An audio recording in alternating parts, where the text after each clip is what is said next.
Aujourd'hui, on va parler du mal de genou. Donc, dans un premier temps, je vais vous parler de la douleur en général. Dans un second temps, je vais vous parler de ce qui, selon moi, cause la majorité des problèmes de genoux.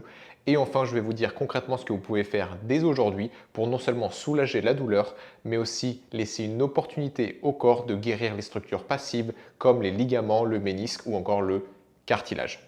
Pour ceux qui veulent une version écrite un peu plus longue, je vous mets en description la thèse que j'ai rédigée il y a bientôt un an. Bien évidemment, cette vidéo ne remplace pas un avis médical personnalisé, en particulier en cas de traumatisme aigu ou de pathologie identifiée.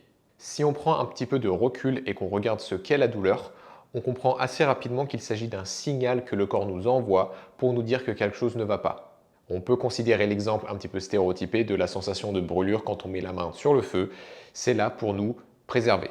Donc comme souvent, je vois les signaux du corps comme nos alliés.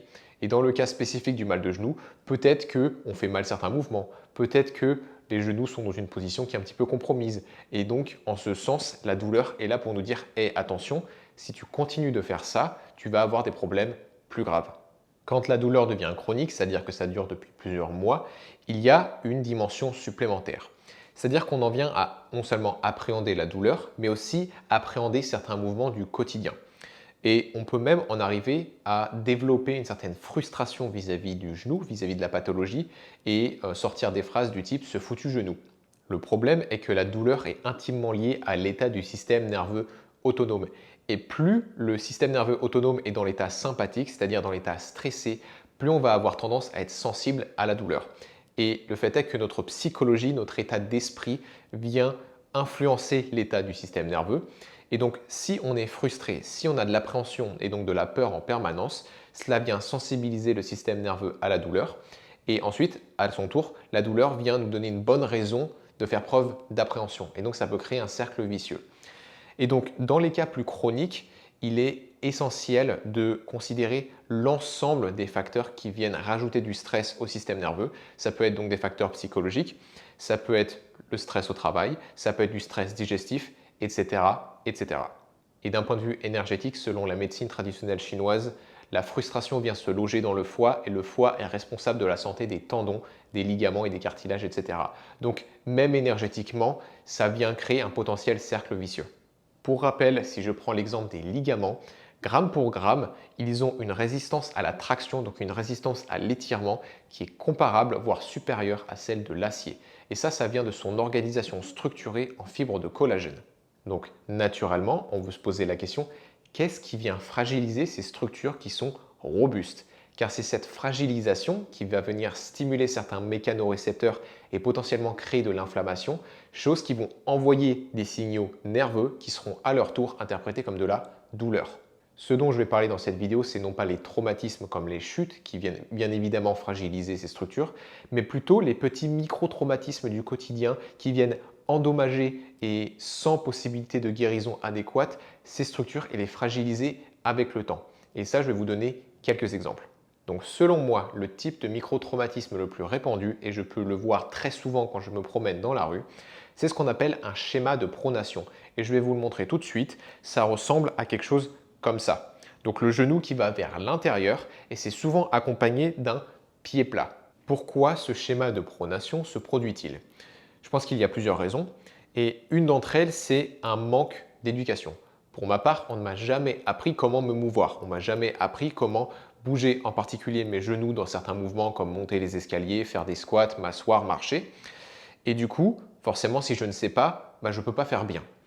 Et d'autre part, et je vais vous donner des exemples, il y a tout un tas de déséquilibres d'un point de vue biomécanique, c'est-à-dire la tension dans les muscles et du coup la position du squelette dans l'espace, qui peuvent mener eux aussi à des compensations.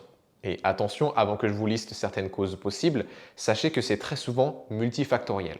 Et on a tendance en tant qu'être humain à penser de manière linéaire, c'est-à-dire qu'on s'attend à ce qu'une cause A ait une conséquence B. Mais c'est rarement aussi simple que ça. Donc gardez ça à l'esprit. Donc la première chose à remarquer, c'est qu'il y a une connexion entre ce qu'on appelle la rétroversion du bassin, donc quand l'avant du bassin va vers le haut et l'arrière du bassin va vers le bas, donc comme ceci. Il y a une corrélation entre la rétroversion du bassin et la rotation externe des fémurs, donc des os de la cuisse, et par conséquent, la rotation externe des genoux. Donc si je vous fais la démonstration, si j'utilise mes muscles fessiers pour créer une rétroversion du bassin, vous allez voir qu'en même temps, mes genoux vont vers l'extérieur. Donc ces deux mouvements sont couplés entre eux. Et là où je veux en venir, c'est qu'à l'inverse, plus je cambre le bassin, ce qu'on appelle une antéversion, plus les fémurs, donc les muscles à nouveau de la cuisse, ont tendance à aller vers l'intérieur. Donc en général, ce qu'on observe, c'est une corrélation entre le fait de trop cambrer au niveau du bassin et des genoux qui sont vers l'intérieur. Donc là déjà, ça nous explique pourquoi les femmes sont plus souvent atteintes du mal de genou, car d'un point de vue morphologique, elles vont naturellement plus cambrer du bassin. Mais il y a un autre facteur moderne qui aussi rentre dans cette équation, à savoir le port de talons, qui bien évidemment touche plus souvent les femmes.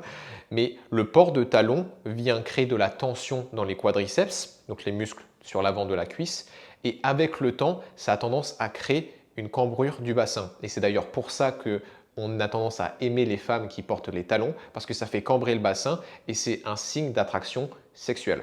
Donc comment remédier à ça? Tout simplement en étirant régulièrement les muscles à l'avant de la cuisse, donc les quadriceps. Mais ça ne s'arrête pas au port de talons. Il y a selon moi un facteur beaucoup plus prévalent qui touche aussi bien les hommes que les femmes et qui est présent dans quasiment tous les cas de mal de genou, mais aussi de mal de dos. En l'occurrence, je parle des abdominaux du bas.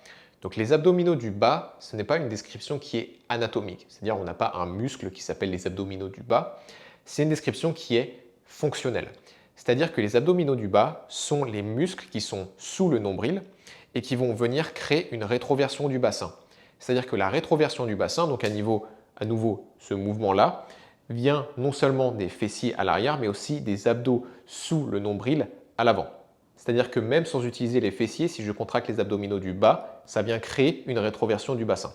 Il y a deux problèmes principaux avec les abdos du bas.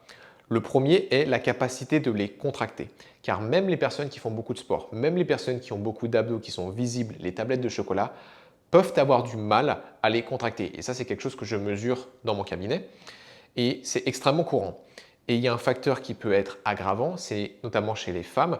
Si on a donné naissance par césarienne ou si on a eu une hystérectomie, la cicatrice peut affecter le contrôle neuromusculaire de cette région.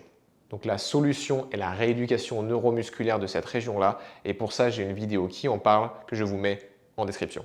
Le deuxième problème lié aux abdominaux du bas vient d'un phénomène qu'on appelle le réflexe viscérosomatique.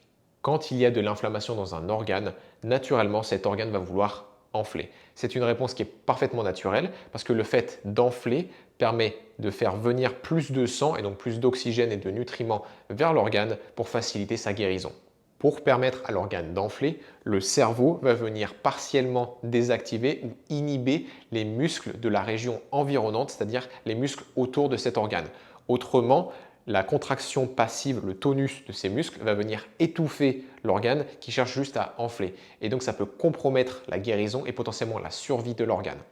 Et comme les organes sont plus importants pour notre survie que les muscles, le cerveau n'hésite pas à compromettre la fonction des muscles pour à nouveau faciliter la guérison des organes. Pourquoi je vous parle de ça? Parce qu'il se trouve que les abdominaux du bas sont dans la région de énormément d'organes abdominaux, comme les intestins, comme la prostate chez les hommes, comme l'utérus chez les femmes, comme plein de choses. Et malheureusement, chez beaucoup de personnes, ces organes sont dans un état inflammatoire quasiment constant. Et c'est notamment pour ça que pendant les règles chez les femmes ou même autour de l'ovulation, on peut avoir le bas du ventre qui gonfle. Et c'est aussi pour ça qu'après un trop gros repas où on a trop mangé, on a tout le ventre qui gonfle. C'est le réflexe viscérosomatique en action. Donc si j'établis la connexion entre tous mes propos, ça veut dire que si j'ai de l'inflammation dans mes intestins, dans ma prostate ou dans mon utérus chez les femmes, ça veut dire que potentiellement ça peut inhiber les muscles abdominaux du bas, les abdos du bas, et donc encourager un bassin qui cambre. Et ça peut donc à son tour influencer la position des genoux, même quand je ne fais rien, même quand je suis debout, et donc créer des micro-traumatismes qui mènent à des douleurs. Et donc là, on introduit la notion du travail sur la santé digestive, sur la santé gynécologique, sur les hormones, sur les choses comme ça, parce que oui, indirectement, ça peut influencer la biomécanique du bassin et donc la biomécanique des genoux. Et petite parenthèse, quand il y a une faiblesse au niveau des abdos du bas, le corps peut compenser en créant un tonus, une raideur excessive au niveau des muscles ischio-jambiers, donc de l'arrière des cuisses, parce que ceux-ci s'attachent sur l'arrière des hanches du bassin. et ça vient donc stabiliser le bassin à la place des muscles abdominaux du bas. Et donc en ce sens, étirer les muscles ischio-jambiers parce qu'ils sont raides, c'est potentiellement contre-productif si avant on ne fait pas le travail neuromusculaire au niveau des abdos du bas. Et d'ailleurs, ce phénomène est souvent associé aux douleurs du bas du dos et aux sciatiques. Si on reste au niveau de la hanche, les fessiers, en particulier le muscle fessier moyen, ont un rôle particulier vis-à-vis des genoux, car ils permettent d'empêcher justement le schéma de pronation. Ils empêchent le fait que le genou aille vers l'intérieur. Et malheureusement, ces muscles fessiers sont faibles chez la majorité des personnes, notamment à cause de la sédentarité, mais pas que. Un grand nombre de sportifs peuvent avoir ce qu'on appelle une dominance des quadriceps, donc de l'avant des cuisses. Et ça peut venir du programme de préparation physique ou ça peut venir d'un manque d'éducation. Mais dans tous les cas, cela vient créer une tension sur l'avant des cuisses, ce qui peut donc, comme je disais avant, créer une cambrure excessive au niveau du bassin et influencer la position des genoux en mouvement ou même en étant juste debout. Et à nouveau, le réflexe viscérosomatique peut se manifester avec le muscle fessier moyen et on l'observe le plus souvent chez les femmes. À nouveau, c'est pour ça que les femmes sont le plus souvent concernées par le mal de genou, car l'inflammation de l'utérus ou des ovaires peut influencer la fonction du fessier moyen. Et petite anecdote, c'est notamment pour ça que quand les jeunes femmes ont leurs premières règles, elles ont tendance à marcher comme ça, ce qu'on appelle rouler du cul un petit peu en langage familier.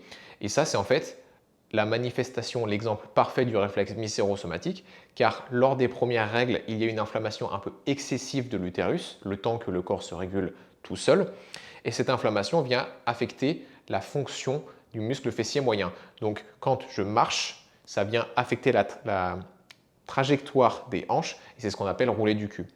Et c'est aussi pour ça que instinctivement, les hommes trouvent ça un peu attirant, parce que inconsciemment, on sait que si une femme marche comme ça, c'est qu'elle a ses premières règles et donc qu'elle est fertile.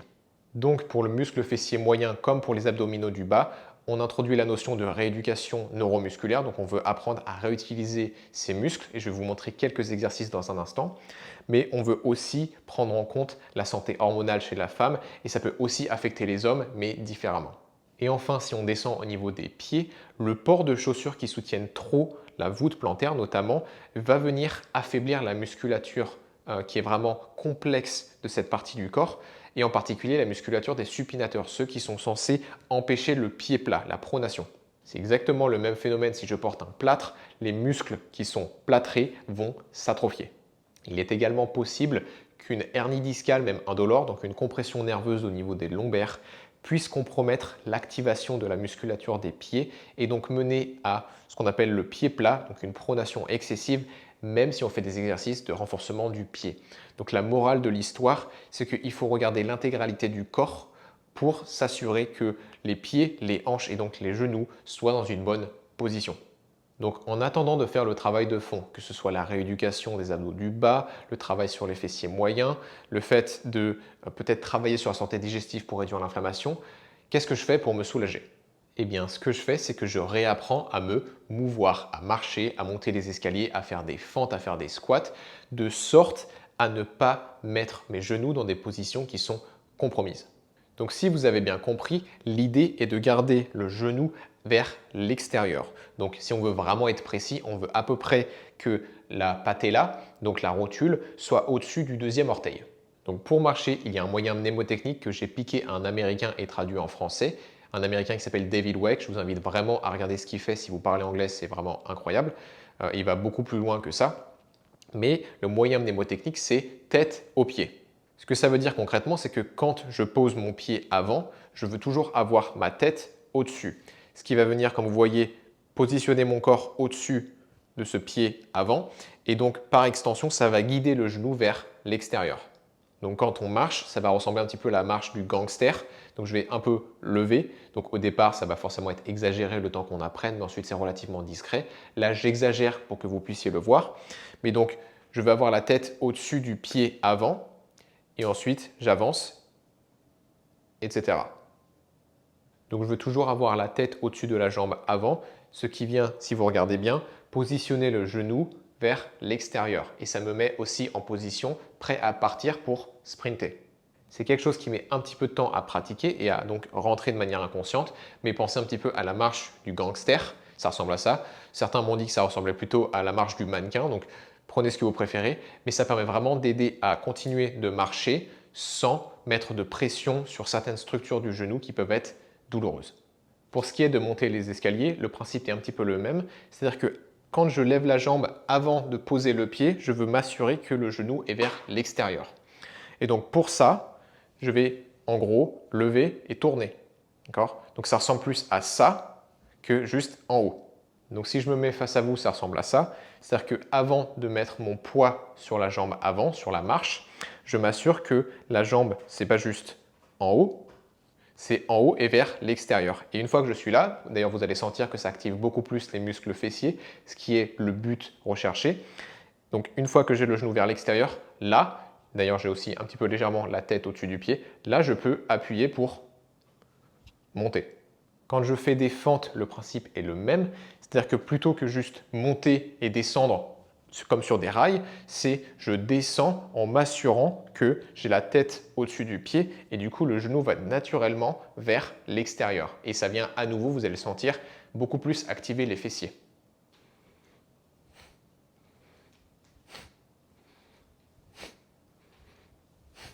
Et enfin, les fameux squats. Donc l'idée à nouveau, ça va être de descendre, mais pas juste descendre tout droit, ça va être descendre en poussant les genoux vers l'extérieur. Donc si vous regardez la trajectoire de mes genoux, et je vais y aller doucement, ça ressemble à ça. Donc genoux vers l'extérieur, et quand je remonte, pareil, je pousse les genoux vers l'extérieur. Hop. Donc très souvent, ce que j'observe, c'est plutôt quelque chose comme ça, avec les genoux qui tremblent et qui vont vers l'intérieur. Comme ça, et ça vient trembler, surtout en bas, et ensuite ça remonte.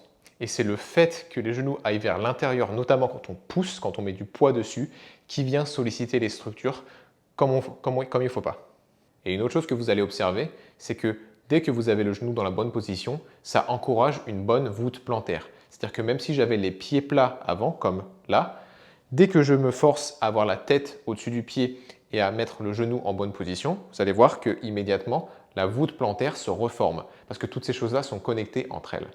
Voilà, j'espère que ça vous a un petit peu éclairé sur l'origine du mal de genou pour la majorité des personnes selon moi et j'espère surtout que les exercices vont vous permettre de vous soulager. Mais avant de finir la vidéo, j'aimerais vous avouer quelque chose. Un de mes rêves est de travailler en tant que consultant pour une équipe sportive de haut niveau, idéalement dans le sud-est de la France où j'habite. Si vous avez des contacts qui seraient prêts à me laisser une chance, n'hésitez pas à me contacter. Mes coordonnées sont disponibles dans la page qui décrit mes accompagnements en description. Je filme cette vidéo en juillet 2025, donc je vous tiendrai au courant dans les commentaires sur comment ça évolue. En attendant, merci pour votre attention et je vous souhaite une excellente journée.